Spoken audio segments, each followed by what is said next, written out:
Bonjour les poissons, j'espère que vous allez bien. Je suis heureuse de vous retrouver pour un tirage du mois de mars 2021. Donc pour ce mois-ci, j'ai eu envie de procéder de la façon suivante.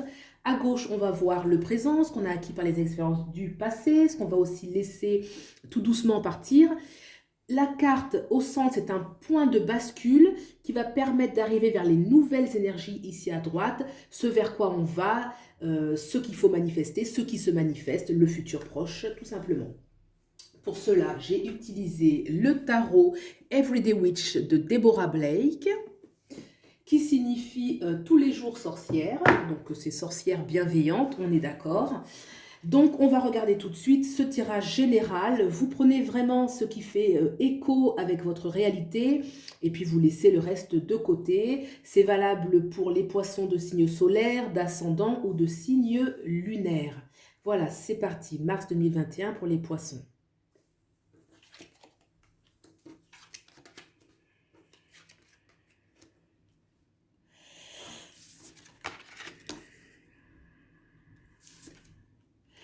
Alors, d'accord. Donc là, pour les poissons, on a déjà quelque chose qui nous parle vraiment de...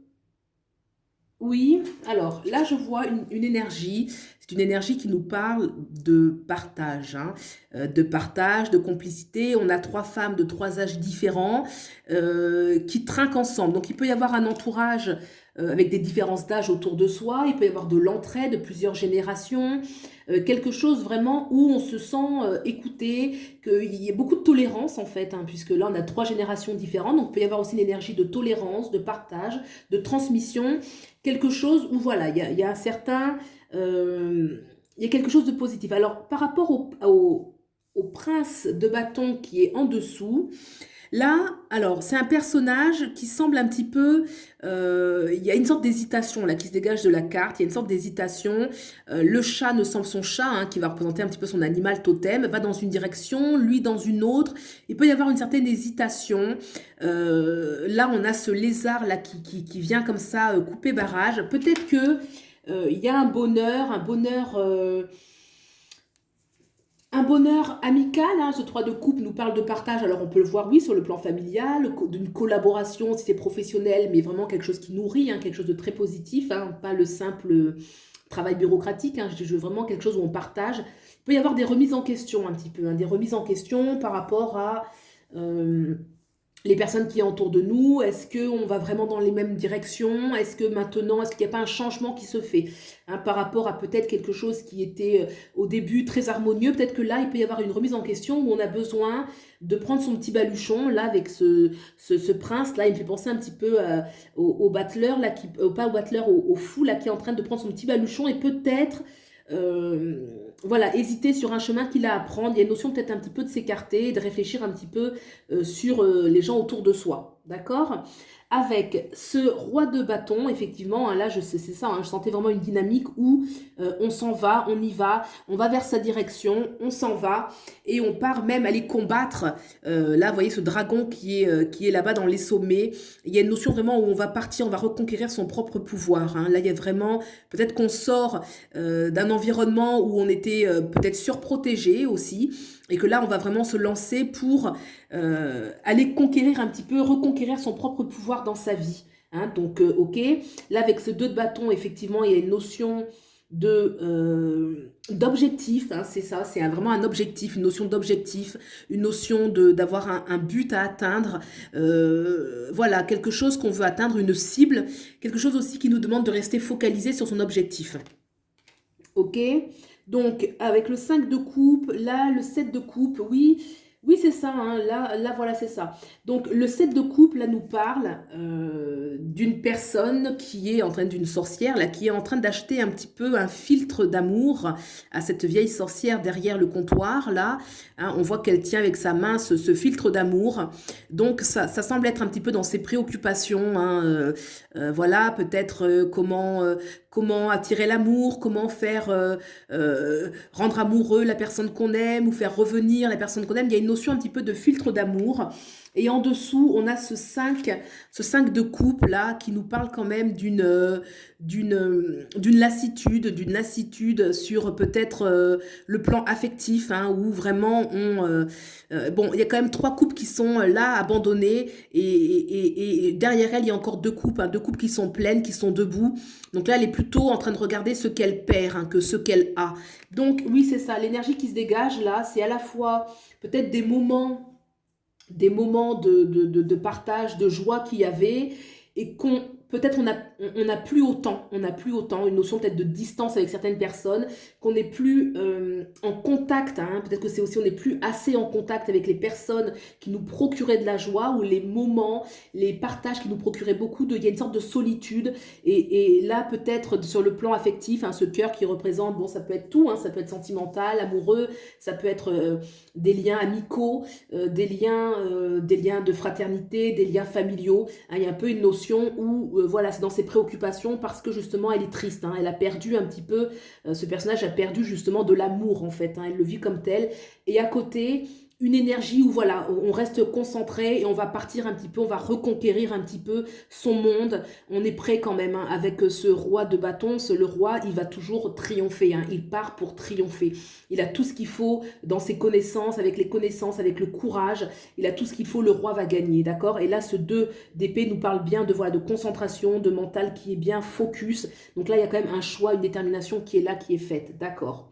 On va regarder ce point de bascule pour comprendre ce vers quoi aller, la transition. Alors, le roi d'épée. Eh bien, le roi d'épée, en effet, donc là on est sur un roi, hein, donc il y aura une notion d'autorité qui doit se mettre en place. Ce roi d'épée va parler de la notion de la stratégie, mettre en place les choses de façon méticuleuse. Alors soit c'est à l'intérieur de vous, c'est-à-dire que vous, vraiment vous retrouvez ou vous reconnectez, vous activez autant que possible justement ce stratège intérieur pour savoir vraiment, ok, quel est le plan que je vais mettre en place en vue d'obtenir la victoire, parce que c'est un roi, donc il y a une grande intelligence et il y a une victoire au bout, ou alors c'est une personne, pour certains ça peut être une personne que vous pouvez rencontrer, qui aura un rôle déterminant, une personne bien évidemment qui aura entre guillemets une figure d'autorité, hein, mais une autorité bienveillante, une autorité porteuse qui va aider, accompagner et qui va permettre justement cette transition pour sortir un petit peu. Là, il y a des énergies quand même un petit peu bloquantes, un petit peu de peine, de tristesse. Voilà, il y a une volonté quand même de vouloir aller, de vouloir partir, mais elle est quand même encerclée, hein, ce dynamisme qui est là est quand même encerclé par des énergies plutôt bloquantes, hein. Donc là, vraiment, voilà, se poser, se recentrer et mettre en place une stratégie efficace, ou alors une personne bienveillante et très intelligente qui va arriver sur son chemin. Donc, ce vers quoi aller?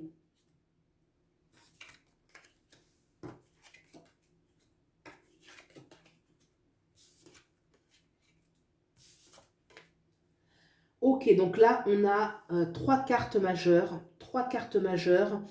On a des reines et on a le 9 d'épée. Donc là, c'est fort, c'est vraiment très très fort.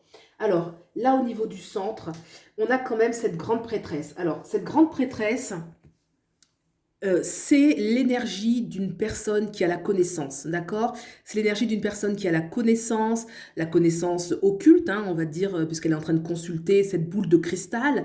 Donc, il y a une notion un petit peu de divination. Elle consulte les cartes, on a le tarot à sa droite, on a les petites... là, ça peut être des petites runes, ou ça peut être voilà, des petits oracles qu'on consulte. Donc, il y a une notion de consultation.